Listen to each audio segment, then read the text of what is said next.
السلام علیکم. سیٹھی سے سوال کے ساتھ میں ہوں سیدہ عائشہ ناز. میرے ساتھ موجود ہے نجم سیٹھی صاحب. السلام علیکم.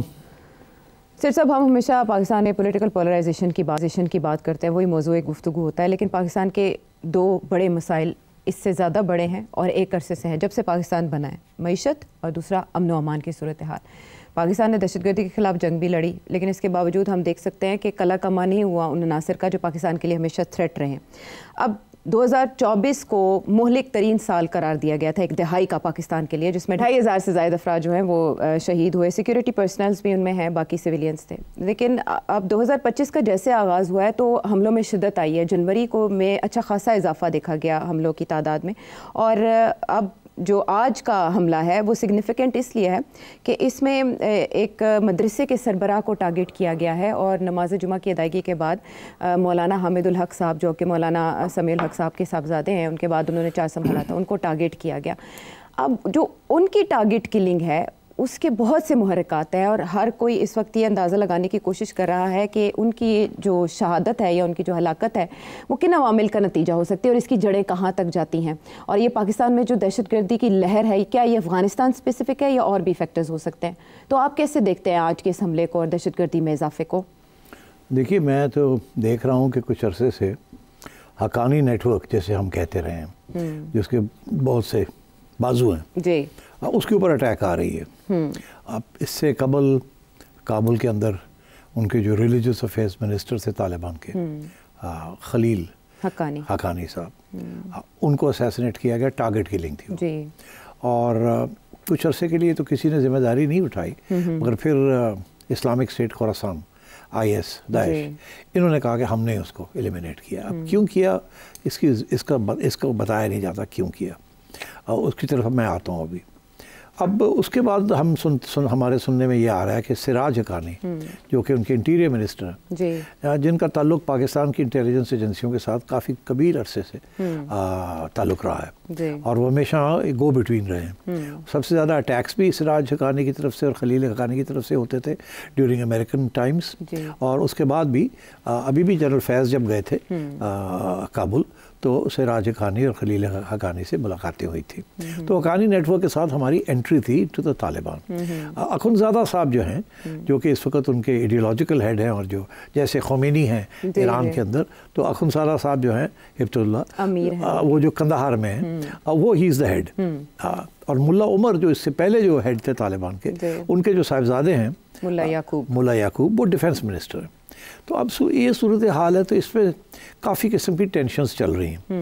ایک تو اخندزادہ صاحب جو ہیں وہ کنزرویٹو ہیں, اور وہ سمجھتے ہیں کہ جو آرتھوڈاکس اسلام ہے وہی انہوں نے یہاں چلانا ہے, اور کسی قسم کی ریلیکسیشن نہیں کرنی انڈر اینی پریشر.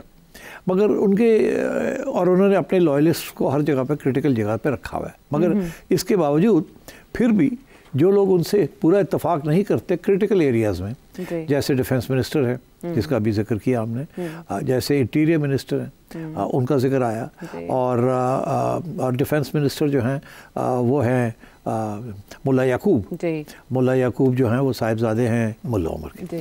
تو اب اس قسم کی وہاں انفلوئنشل پارٹیز ہیں, اس میں کافی ڈویژنز ہیں. پہلے تو یہ ڈویژن ہے between some of these people and Akhundzada صاحب. وہ کیا ہے؟ اخندزادہ صاحب کہتے ہیں کہ خواتین کی آزادی نہیں ہونی, خواتین کی تعلیم نہیں ہونی, ہیومن رائٹس ایشوز ہمارے لیے ایشوز نہیں ہیں, فورن ایڈ ہم نے نہیں لینی. وہ بالکل ایک کنزرویٹو آرتھوڈاکس قسم کی ریاست چلانا چاہتے ہیں. یہ سب لوگ جو ہیں یہ سمجھتے ہیں کہ ہمارے تعلقات بھی ہونے چاہیے, اور اسلامک اسٹیٹ ہم بنائیں گے مگر اس پہ فورن ریلیشنز بھی ہونے چاہیے, اور کچھ ایسی چیزیں ہیں جو کہ we should consider. For example women's education, human rights, تھوڑا بہت میڈیا کی آزادی اینڈ سو آن. اچھا, تو یہ میجر ڈفرینس ہے. یہ سب لوگ ایک طرف ہیں آن دیز ایشوز, اور اخندزادہ صاحب دوسری طرف ہیں. پھر ایک اور بھی ایشو ہے. کیا؟ اب اس میں یہ ہے کہ یہ جو دوحہ والے ہیں, جن لوگوں نے دوحہ کے اندر امریکہ کے ساتھ بیٹھ کے مذاکرات کیے تھے for the exit of the Americans, ان میں ملا عبدالغنی برادر صاحب ہیں, ملا برادر تھے, اور اسٹینکزائی صاحب تھے. اسٹینکزائی صاحب جو تھے وہ ڈپٹی فارن منسٹر رہے ہیں, اور برادر صاحب جو ہیں وہ تو ڈپٹی پرائم منسٹر ہیں. اچھا, وہ یہ کہتے ہیں کہ جی ہماری وجہ سے آپ کو یہ موقع ملا یہاں آنے کا. اور وہ بھی یہ سمجھتے ہیں کیونکہ ان کے انٹرنیشنل کانٹیکٹس تھے, وہ بھی چاہتے ہیں کہ انٹرنیشنل کمیونٹی کے ساتھ بات چیت رہے, امداد لی جائے اور ماڈرن اسٹیٹ بنایا جائے. ٹھیک, کنزرویٹو ہیں مگر وہ ان کا جو ایمفسس ہے وہ سلائٹلی ڈفرینٹ ہے. تو اخنزادہ صاحب ان کو بھی ٹرسٹ نہیں کرتے, اور وہ کہتے ہیں کہ ہمارا بہت بڑا رول تھا. اچھا, یہ ساری چیزیں جو ہے انٹرنلی چل رہی تھی اور مگر باہر نہیں نکلتی تھی, کوئی اوپن ریوولٹ نہیں تھا کوئی, مگر یہ کلیئر تھا کہ ڈفرینسز آف اوپینین ہے کہ کیسی ریاست بنانی چاہیے. اچھا, اس صورت میں اخنزادہ صاحب جو ہیں وہ بڑی ہارڈ لائن لے رہے تھے. ابھی حال ہی میں ستانکزئی صاحب جو ہیں انہوں نے باتیں شروع کر دی کہ خواتین کی تعلیم ہونی چاہیے, ان کے اوپر جو پابندیاں لگائی ہیں سخت قسم کی ہٹانی چاہیے. یہ نہیں کہ ان کو ماڈرن بنا دیا جائے یا کوئی لبرل بنا دیا جائے, مگر صرف اتنا ہی کہ یار یہ اس قسم کی پابندیاں آج کل کے دور میں, اور اوپر سے انٹرنیشنل کمیونٹی جو ہے وہ شور ڈالے ہوئے اور انٹرنیشنل کمیونٹی امداد دینا چاہ رہی ہے, ڈپلومیٹک ریلیشنز بنانا چاہ رہی ہے. تو یہ سارے وہ لوگ ہیں جن کی انٹرنیشنل تعلقات ہیں. اخنزادہ صاحب کے بالکل نہیں تھے. یہ جو برابر صاحب ہیں, ستانکزئی صاحب ہیں, حقانی نیٹ ورک ہے, انہوں نے سب نے internationally they are renowned and they have contacts, اور ان کے تعلقات رہے ہیں, اور وہ چاہتے ہیں کہ اب ان کو ایکسٹینڈ کر کے افغانستان کو تھوڑا سا ماڈرنائز کیا جائے, مگر وداؤٹ لوزنگ آئیڈیالوجی. مگر وہ دوسرے صاحب جو ہیں ان کا جو گروپ ہے وہ کہتے ہیں نو. تو ایک تو یہ ٹینشن چل رہی ہے طالبان کے اندر, اسی لیے کچھ لوگ مارے بھی جا رہے ہیں, اب ٹارگٹ ہو رہے ہیں. اب تو الزام یہی لگ رہا ہے کہ یہ کوئی انٹرنل پاور سٹرگل ہے جس میں اخنزادہ صاحب کے ہارڈ لائنرز جو ہیں وہ دیکھتے ہیں کہ اخنزادہ صاحب پسند نہیں کرتے کوئی باتیں, اور وہ شاید خود ایکشنز لے رہے ہیں ان لوگوں کے خلاف. دوسری طرف ستانکزئی صاحپ جو ہیں, جب انہوں نے یہ بیان دیا کہ تعلیم ہونی چاہیے بچوں کی, اور میں نہیں اگری کرتا جس قسم کی پالیسی کی جا رہی, تو اخنزادہ صاحب نے ان کی گرفتاری کے وارنٹس ایشو کر دیے, اور وہ UAE چلے گئے, اور وہ انہوں نے ڈیفنس منسٹر کے ساتھ مل کے اپنے آپ کو نکلوا دیا وہاں سے. تو ڈیفنس منسٹر صاحب جو ہے ملا یعقوب, وہ بھی اب نظروں میں آ گئے ہیں اخنزادہ صاحب, کیونکہ انہوں نے ستانکزئی صاحب کو نکال دیا. اب وہ دبئی میں جا کے بیٹھ گئے. اب وہ کہہ تو نہیں رہے کہ میں خلاف ہوں, مگر وہ ظاہر ہے سب یہی کہہ رہے ہیں کہ یہی وجہ تھی کہ وہ نکلے. اب وہ کہہ رہے ہیں آڈیو آئی تھی ان کی جس میں مگر انہوں نے یہ کہا تھا کہ میں نے انہوں نے الزام اخنزادہ صاحب کے اوپر نہیں لگایا, مگر انہوں نے یہ کہا کہ میں سمجھتا تھا کہ میری گڑبڑ ہونے والی ہے تو میں نکلا ہے. مگر ابھی تو وہ یہ کہہ رہے ہیں صرف کہ جی میں بیمار ہوں. اچھا, مگر یہ ڈفرینسز تو ہو گئے نا اب, تو یہ بڑھیں گے, یہ کام نہیں ہوں گے, کیونکہ اب لوگ مارنے شروع کر دیے ہیں. اب وہ جو مر رہے ہیں وہ ایک سائڈ کے لوگ مر رہے ہیں, ایک سائڈ کے مر رہے ہیں, دوسری سائڈ کے نہیں. اچھا, تو یہ because what ever the reason, because دوسری سائڈ جو ہے وہ بڑی پاورفل سائڈ ہے. اس کے باوجود کہ جو ڈیفینس منسٹری ہے اور انٹیریئر منسٹری جو ہے وہ اپوزیشن کے پاس ہے, ان کے وہ لوگ جو تھوڑے سے لبرل ہونا چاہتے ہیں, مگر جو آرمی جو ہے نا ڈیفینس منسٹری اپنی جگہ پہ, پر جو کمانڈرز ہیں لوکل وہ basically they are loyal to Akhundzada. Hardliners ہیں وہ, اور شریعہ, اسلامی شریعہ, اس قسم کی وہاں سچویشن ڈیولپ ہو رہی ہے.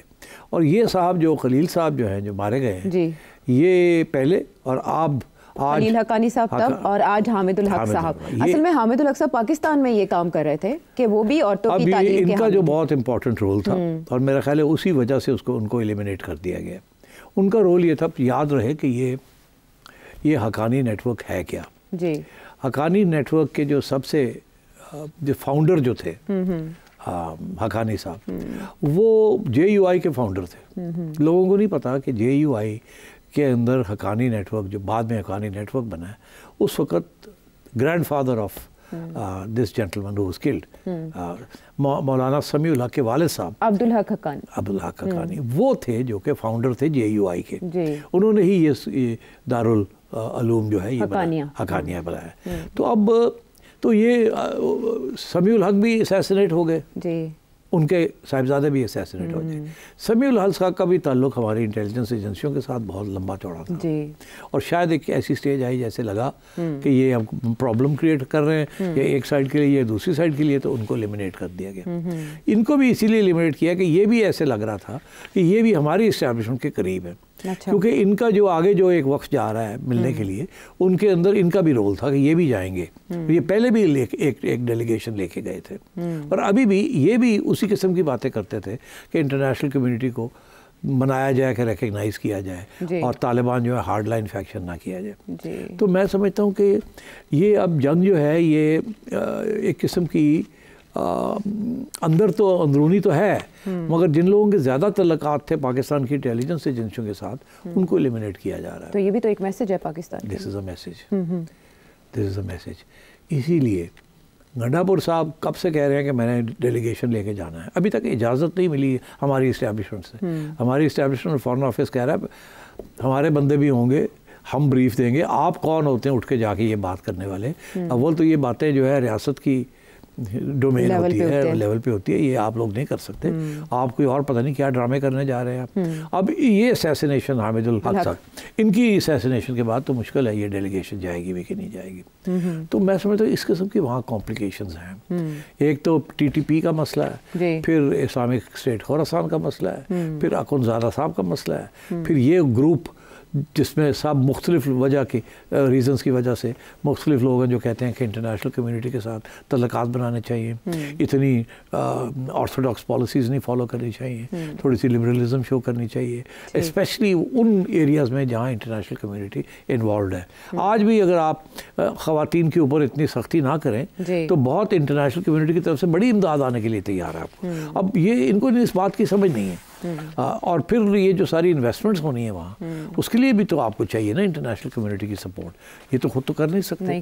تو میں سمجھتا ہوں کہ یہ Afghanistan is going through a very dangerous stage. ایک تو انٹرنیشنل کمیونٹی کو وہ ساتھ نہیں لے کے چل رہے, دوسرا یہ ہے کہ پاکستان کو انہوں نے دور کر دیا. پاکستان کی مدد کیا, پاکستان کے خلاف محاذ کھولے ہوئے, ٹی ٹی پی ایک محاذ ہے, اور نیشن شروع ہو گئی ہیں آف پیپل جن کی کہیں نہ کہیں کوئی لنکس ملتی ہے with the Pakistan and so on. کیا یہ اوپنلی گروپ بازی جو ہے باہر آ جائے گی؟ نہیں, میں سمجھتا ہوں نہیں آئے گی. میں سمجھتا ہوں اسی قسم کی اسیسینیشنز ہوں گی. اچھا, ایک دوسرے کے اوپر اسیسینیشنز ہوں گی. یہ نہیں ہوگا کہ جناب سپلٹ ہو گئی ہے اور وہ اپنے ہتھیار لے کے اور اپنی گروپ لے کے اور آرمڈ اسٹرگل شروع کر دی ہے ان کے درمیان. وہ شاید نہیں ہوگا, مگر یہ ضرور ہوگا کہ ٹارگیٹڈ اسیسینیشنز ہوں گے اپنے اپوننٹس کو ایلیمنیٹ کرنے کے لیے. لیکن یہ تو اگر افغانستان کے حد تک ہو تو پھر بہتر ٹھیک ہے, یا ان کی اندرونی لڑائی پاکستان تک کیسے آئے اور پھر اس کا مقابلہ کیسے کیا جائے؟ پاکستان تک تو آ گیا نا, پاکستان تک تو آ گیا ہے جی. اب یہ جو ہوا ہے اسیسینیشن پاکستان میں تک پہنچ گئی ہے نا. تو اب اس سے پہلے جو تھی وہ ٹی ٹی پی کی طرف سے, یہ ٹی ٹی پی کی طرف سے نہیں ہے, یہ کچھ اور ہی ہے, انٹرنل رفٹ ہے یہ, اس قسم کی بات. تو اب پاکستان اس پر پاکستان کیا کر سکتا ہے؟ پاکستان کو تو خود سمجھ نہیں آ رہی کہ وہ ٹی ٹی پی کے ساتھ کیسے نپٹیں گے اور ٹی ٹی اے کے ساتھ کیسے نپٹیں گے. لیکن انہوں نے ایک نئی پالیسی کا اجرا تو کیا ہے, اینٹی ایکسٹریمزم پالیسی, جس میں جی اب یہ نئی پالیسی پچھلے ہفتے سامنے آئی ہے اور اس میں انہوں نے جو اقدامات تجویز کیے ہیں, آپ کے خیال میں وہ کچھ out of the box ideas ہیں؟ کائنیٹک, نان کائنیٹک میئرز ہوں گے؟ It's nonsense. اس قسم کی رپورٹیں میں جب سے پاکستان کو اسٹڈی کر رہا ہوں اور افغانستان کو اسٹڈی کر رہا ہوں اور ہماری اسٹیبلشمنٹ کو اسٹڈی کر رہا ہوں اور نیکٹا کو اسٹڈی کر رہا ہوں, یہ کاغذ کے اوپر فارمولیشنز بنائی جاتی ہیں. یہ 5 پوائنٹ فارمولیشن بنائی ہے کہ ہم یہ بھی کریں گے, یہ بھی کریں گے. یا کتنے ہم نے نیشنل ایکشن پلانز دیکھے ہیں, کتنے پوائنٹ وائز کیا کیا چیزیں یہ کہتے تھے کریں گے, مگر ایکچولی ہوا یہ چیز نہیں چلے گی. یہ باتیں ہیں صرف کہ ہم کریکولم کو چینج کریں گے, ہم انڈاکٹرینیشن ٹھیک کریں گے ان کی, ہم یہ کریں گے, ہم وہ کریں گے. یار ان سے کچھ بھی نہیں ہونا. اس کی وجہ یہ ہے کہ یہ ایک ایسے نہیں ہے کہ there is an anti terrorism policy زار جو کہ سارا اینگلز کو کرے, اس کے پاس پوری اتھارٹی ہو اور وہ جا کے امپلیمنٹ کروائے, اور اس میں زیادہ تر پولیٹیکل امپلیمنٹیشن ہے. ایسی کوئی چیز نہیں ہے. یہاں اسٹیبلشمنٹ کے اندر جو ہے ایک دو ایجنسیاں ہیں جو کہ ڈٹرمن کرتی ہے یہ سارا کچھ. وہ نیکٹا کی سر از اے فرنٹ آرگنائزیشن. نیکٹا کے پاس کچھ بھی نہیں ہے. اس قسم کے کاغذی کارروائی کرنے کے لیے 2 لوگ رکھے ہوئے ہیں جن کو تھوڑے بہت پیسے دے دیتے ہیں, وہ تھوڑا بہت ادھر سے لیتے ہیں ادھر سے لیتے ہیں اور ایک پاور پوائنٹ پریزنٹیشن بنا دیتے ہیں. یہ میں نے بہت سی ایسی پاور پوائنٹ پریزنٹیشن سنی ہیں, کچھ نہیں ہوتا. اس میں اتنی مشکل ہے یہ کوآرڈینیٹ کر کے یہ ساری پالیسی بنانا, اور اس کے ساتھ ریاست کی باقی پالیسیز بھی کو بھی دیکھنا پڑتا ہے, ان کو بھی چینج کرنا پڑتا ہے, جہاں کوئی اٹیمپٹ نہیں ہے کہ فار پولیٹیکل ریزنز, کیونکہ وہاں وہ موقع پرستی از دا پیراماؤنٹ پرنسپل. تو یہ تو اس قسم کی چیز, یہ ابھی تک اس قسم کی بڑے پیپرز نکلے ہیں, بڑی پالیسیز نکلی ہیں. یہ فضول ہے, یہ صرف باتیں ہیں, ٹائم ضائع کرنے والی بات ہے. ایکچولی موٹی موٹی بات ہوتی ہے پالیسی کے اندر جسے کہتے ہیں اسٹریٹجک ڈائریکشن. اسٹریٹجک ڈائریکشن جو ہے اس کو چلانے کے لیے you need one focal person with full power, both political and military. یہاں تو نیکٹا کے پاس تو ہے ہی کچھ نہیں. It's just a shell organization.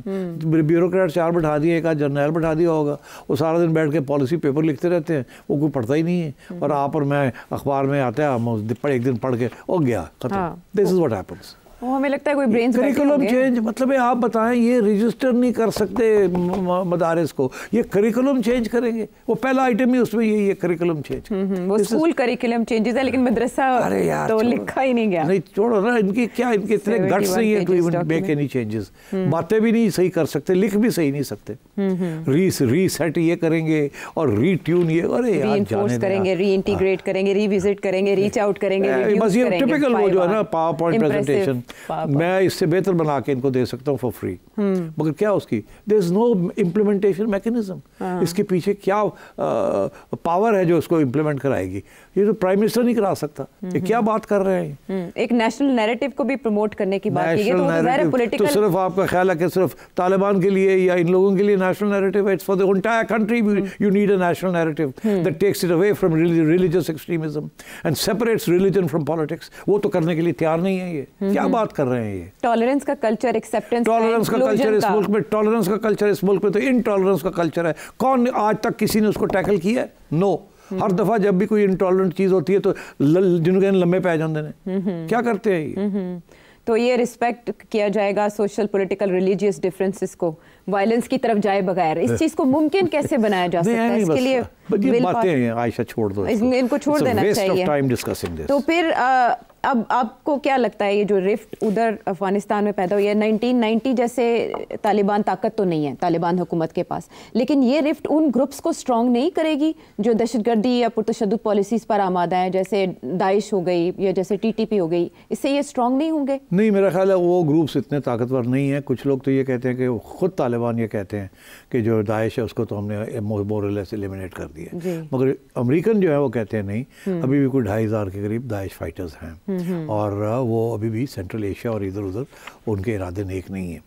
تو وہ تو آلریڈی فوکس کیے ہوئے ہیں اس کے اوپر, مگر اسی لیے بیکاز وہ فوکسڈ ہیں آن داعش. داعش جو ہے وہ انٹرنیشنل ٹیررزم کر سکتی ہے.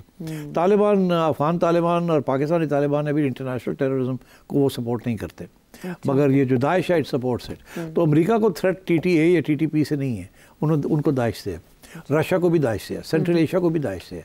یہ داعش والوں نہیں تو ان کا بیسس ہے تاجکستان کے بھی, اور وہ جو رشیا کے اندر جو اٹیکس ہوئے تھے آپ کو یاد ہوگا, انہوں نے کلیم کیے تھے وہ کہ جی یہ داعش والوں نے وایا تاجکس بیسڈ ان تاجکستان, وہاں تک پہنچا تھا, اور وہ پھر Ukrainian fighters and so on and so forth. تو یہ کافی اس قسم کے نیٹ ورکس ہیں یہ, اینڈ آئی ڈونٹ تھنک ان کی elimination is going to be possible.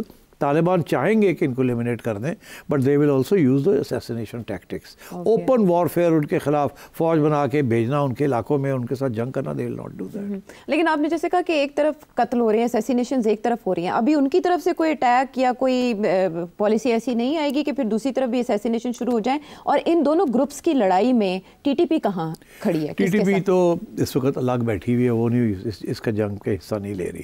اسے پتہ ہے کہ اگر اس نے داعش کے ساتھ سائڈ کیا تو طالبان جو ہے, گورنمنٹ جو ہے وہ اپنا ہاتھ اٹھا لے گی, اور پھر پاکستان کو کھلی چھٹی مل جائے گی ان کو اٹیک کرنے کی. اس لیے وہ اور یہی وجہ ہے کہ طالبان TTP کو کچھ نہیں کرتے. ان کو ڈر ہے کہ ادھر نہ مل جائیں, اور وہ بھی وہ ایک تھریٹ ہے, وہ ملے نہیں ہیں مگر تھریٹ ہے. مگر یہ جو اسیسینیشن ہوئی ہے خلیل کی ان کابل, دیٹ تو داعش نے اس کو کہا کہ ہم نے کیا ہے. اب میرا نہیں خیال داعش نے یہ کیا ہے, یا ہو سکتا ہے داعش کے اندر کوئی لوگ ہوں جن کو کہہ کے تو کروا دیا ہو کسی اور نے, because he was not a threat to the Daesh. I mean, he was a rehabilitation minister. یہی تھا نا, ریفیوجیز کے لیے تھا, تو اس کے ساتھ داعش کو کیا ان کے ساتھ تکلیف ہو سکتی ہے بغیر حقانی نیٹ ورک. نہیں تو جو آج کا اٹیک ہے اس کا کلیم ابھی تک جو اطلاعات ہیں ان میں تو کوئی سامنے نہیں آیا, کوئی کلیم کرے گا؟ نہیں, کلیم کرتے بھی ہیں لوگ, نہیں بھی کرتے. کلیم کرنے کے ریزنز بھی ہوتے ہیں. کبھی تو صرف کوئی ایسا ان نون گروپ ہوتا ہے, وہ اپنا نام کو شہرت دینے کے لیے کلیم کر لیتا ہے, حالانکہ ان کا تعلق نہیں ہوتا, کیا انہوں نے نہیں ہوتا, مگر وہ نام لے اپنا لے کے. مگر یہ جب اس قسم کی کلیئرٹی کے ساتھ پتہ نہیں چلتا نا, تو پھر آپ سمجھیں کہ اس کے پیچھے سازش ہے, اور وہ اوپنلی اپنا ہاتھ نہیں دکھانا چاہتے. ٹھیک ہے. اچھا سیٹ صاحب, صرف یہاں حملہ نہیں ہوا بلکہ ہم نے دیکھا کہ کوئٹہ میں بھی اور کوہاٹ میں بھی اٹیکس ہوئے ہیں. اس سے پہلے بلوچستان میں بھی حملے بڑھے ہیں. مین وائل ہم نے ٹی ٹی پی کی طرف سے کھلے عام یہ دھمکی بھی سنی تھی کہ پاکستان میں حملوں کو بڑھایا جائے گا. اس سے پہلے جو ان کے امیر ہیں, انہوں نے کچھ عرصہ پہلے جب انخلا ہوا امریکہ کا, تو انہوں نے پاکستان پر اپنے اٹیکس میں کمی کی تھی, لیکن جیسے پاکستان کی طرف سے ایئر اسٹرائکس ہوئیں تو انہوں نے حملوں کی تعداد میں اضافے کی دھمکی دی. آپ کے خیال میں اس دھمکی کو معمولی سمجھا جانا چاہیے؟ آنے والے وقتوں میں اس میں اضافہ ہوگا یا مذاکرات فوری طور پر آگے بڑھانے چاہیے؟ مذاکرات تو ہوں گے نہیں, ڈیڈ لاک. مجھے نہیں نظر آتا کہ پاکستان کی حکومت اور ٹی ٹی اے جو ہے ان کے درمیان کوئی ایسے مذاکرات ہوں گے جس کے ساتھ بلوچ انسرجنسی کو روک دیا جائے گا, انڈیا کا ہاتھ کم ہو جائے گا, اور ٹی ٹی پی کو بھی روک دیا جائے گا. مجھے نظر نہیں آ رہا, مجھے یہ معاملہ ریزالو ہوتے نظر نہیں آ رہا. چائنا بھی ابھی کوئی رول ادا نہیں کر رہا, پاکستان کے سارے روٹس بند پڑے ہیں اور ایک دوسرے کو ٹرسٹ نہیں کر رہے, اور یہ جو اسیسینیشن شروع ہو گئی ہیں اس کے ساتھ اور بھی ڈسٹرسٹ بڑھ جائے گا, اعتماد اور بھی کھوئیں گے. اور مجھے ایسے لگتا ہے کہ یہ کچھ عرصے تک یہ اس قسم کی بومبنگ کیمپین چلے گی, اور اسیسینیشنز بھی ہوں گے, ٹارگیٹڈ اسیسینیشنز ہوں گے. مجھے کوئی ابھی سلوشن نظر نہیں آ رہی. اور اس سے افغانستان میں خانہ جنگی ہو سکتی ہے؟ خانہ جنگی نہیں ہوگی, مگر اگین وہاں کیونکہ وہ افورڈ نہیں کر سکتے, ہاں دے ول آل لوز آؤٹ. دیکھیے ابھی ہم نے ایک اور فورس ہے جس کی ہم نے بات ہی نہیں کی, وہ فورس ہے ناردرن الائنس, جو پرانے زمانے کا تھا, ہاں جہاں تاجک اور ازبیک کٹھے ہو کے, شمالی اتحاد, ہاں تو وہ ابھی کٹھے ہو رہے ہیں. تو دیکھیں گے آگے جا کے تھریٹس ان کو کیا ہوتی ہے, مگر یہ اسٹیبلٹی نہیں آئے گی افغانستان میں. افغانستان کی سچویشن میں کے لیے کیا ہے اور وہ کیا دیکھ رہی ہیں, کیا بھانپ رہی ہیں؟ ایک بریک کے بعد آ کے اس پہ بات کرتے ہیں.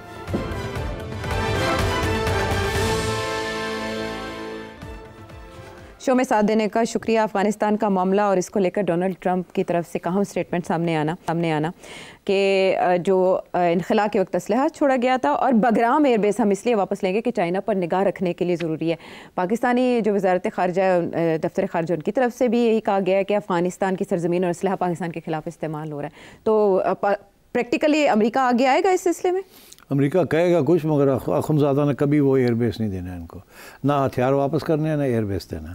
یہ ایک اور ایشو بنے گا within the Taliban administration. کچھ لوگ ہوں گے وہ کہیں گے کہ ایک کوئی سیکیورٹی گارنٹیز ہمیں اگر امریکہ سے مل جائیں تو اور بھی بہتر ہے ہمارے لیے. تو کوئی حرج نہیں ہے ایئر بیس دینے کا, جوائنٹ کمانڈ اینڈ کنٹرول ہو سکتا ہے, کوئی نہ کوئی فارمولے نکالیں گے وہ, ڈیفینس منسٹری سے آئے گی بات یا کہیں سے, مگر اخنزادہ نہیں مانے گا. وہ دیکھیے وہ بڑا اسٹرکٹ ایڈیولوجیکل اسلامسٹ ہے.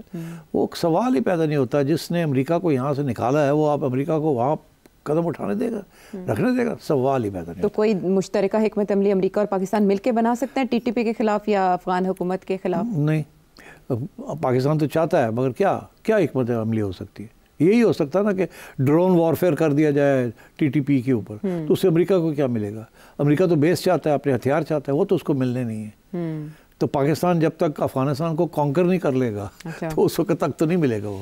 تو اس لیے میں سمجھتا ہوں کہ یہ دھمکیاں ہیں, نیگوسیشن ٹیکٹکس ہیں, اور کچھ نہیں ہے.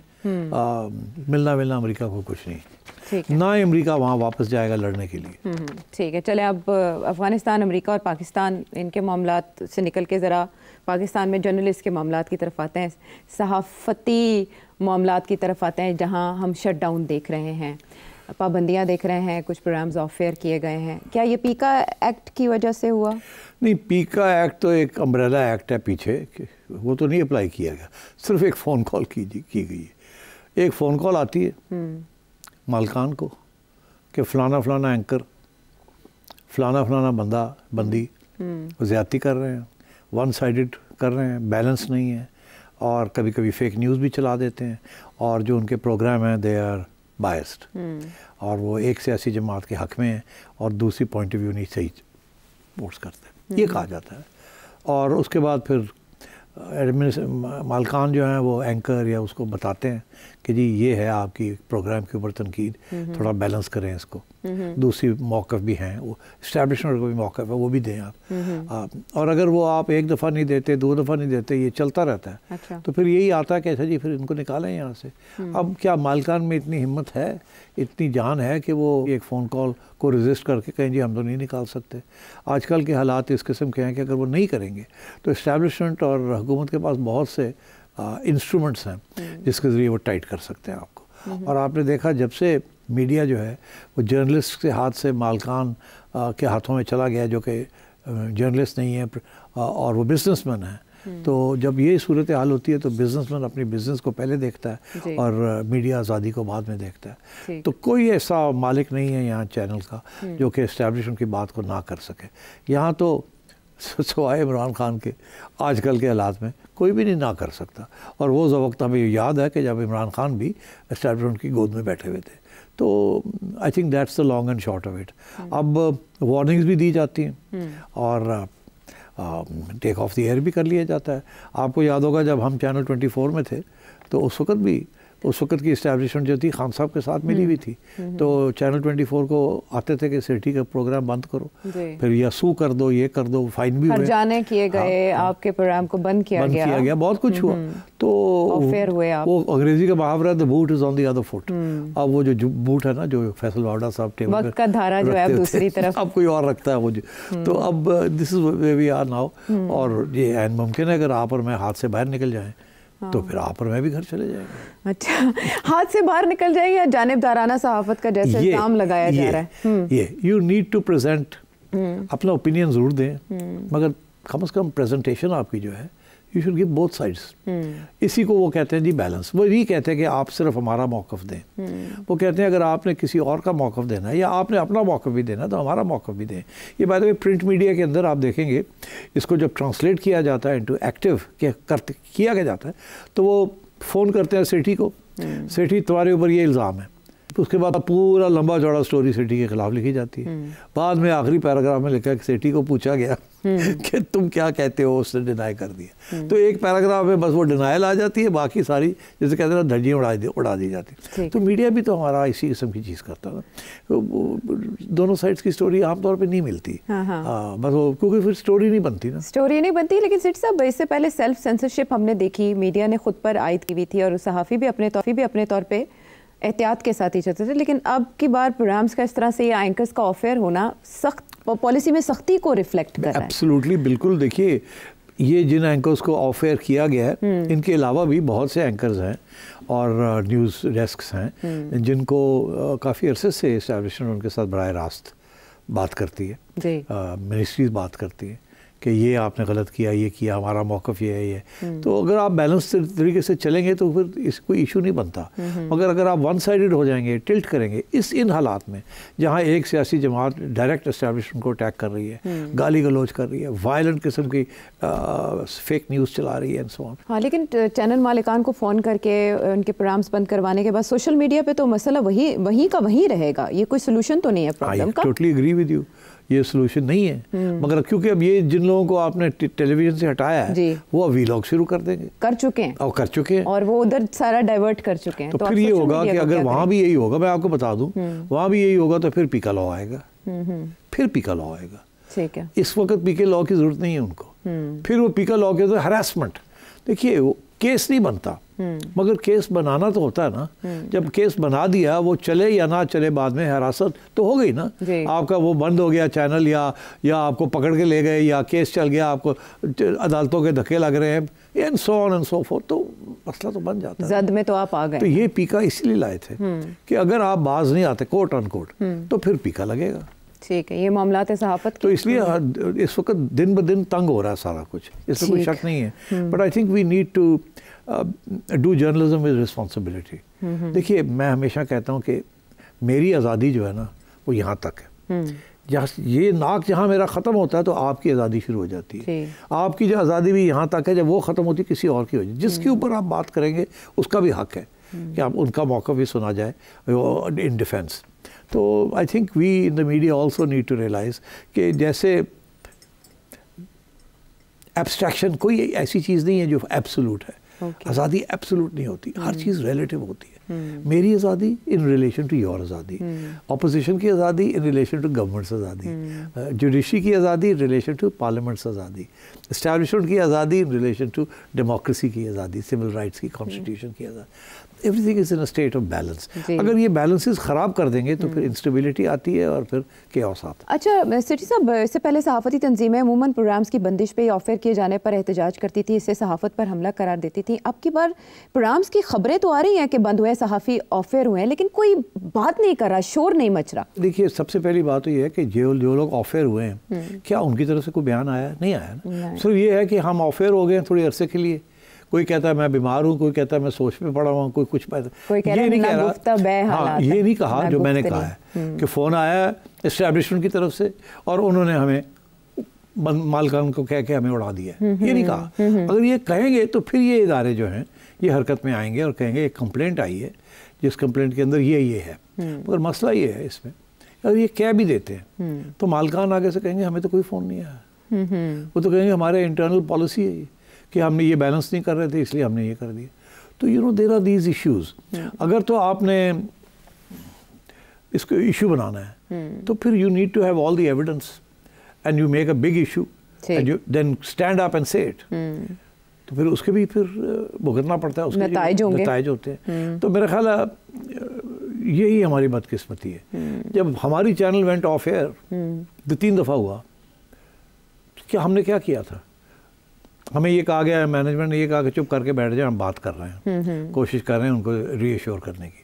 عمران بڑے ناراض ہیں آپ سے اور یہ ہے وہ ہے. تو اسی قسم کی بات تھی نا. تو پھر 10 دن کے بعد ریسٹور ہو گئی اور ہمیں کہا گیا ذرا ہاتھ ہولے رکھو, عمران کے پرسنل ایشوز کے اوپر نہ بات. اور پھر آپ محتاط ہو گئے؟ پھر میں یعنی محتاط ہونا پڑ گیا نا, وہ دھمکی آ گئی تھی.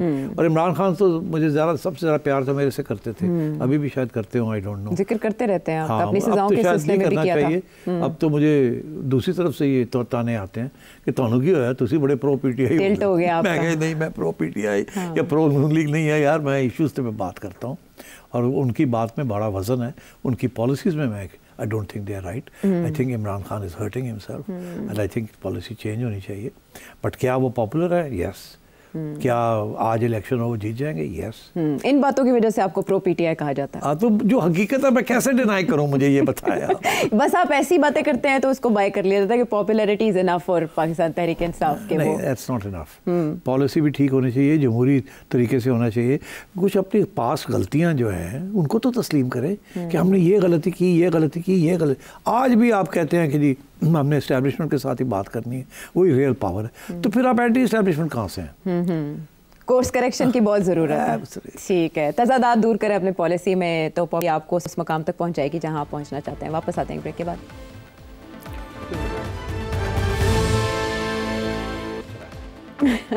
Welcome back to the show. American president Donald Trump کے حوالے سے ہم بات کرنا چاہ رہے تھے. یوکرین کو لے کر ان کی پالیسی کس سمت میں جائے گی, انہوں نے کس معاملے پر یو ٹرن لیا, بہت امپورٹنٹ سبجیکٹ ہے, لیکن وقت کی کمی کے باعث ہم چاہتے ہیں کہ آپ کے ویورز آرام سے کل پہ اٹھا رکھتے ہیں. آپ کے ویورز جو سوال پوچھنا چاہتے ہیں ان کو شامل کر لیتے ہیں. اور سوال بھی آیا ہے شمالی وزیرستان سے سخی رحمان صاحب. سٹی صاحب, پچھلے دنوں یہ ڈیفیمیشن کا قانون جو بنا, ہمیں تو یقین تھا کہ ابھی کافی فرق پڑ جائے گا. یہ جھوٹ اور پروپیگنڈے کے جو مشن ہے اس میں کمی آ جائے گی اور سارے لوگ ڈر جائیں گے اور کچھ کو گرفتار کر دیا جائے گا اور وہ واقعی قانون کے کٹہرے میں لایا جائے گا. مگر بنتے ہی اس کا وہ کچھ بھی پتہ نہیں چلا اور جھوٹ جو ہے اسی طرح دڑلے سے جاری ہے. سوشل میڈیا پہ, پرنٹ میڈیا پہ, الیکٹرانک میڈیا پہ, ہر جگہ وہی جھوٹ. اور نہ کوئی ڈیفامیشن کے قانون کے تحت مقدمہ درج کر رہا ہے. اور سب لوگ جانتے بھی ہے کہ یہ یوٹیوبرز اور یہ صحافی کے نام پہ جو لوگ ہیں یہ سب پروپیگنڈا کر رہے ہیں. تو یہ قانون ابھی الماری میں پڑا ہے. اسٹیبلشمنٹ پی ٹی آئی اور یہ پی ٹی آئی کے جو یوٹیوبرز تھے جو ملک کے خلاف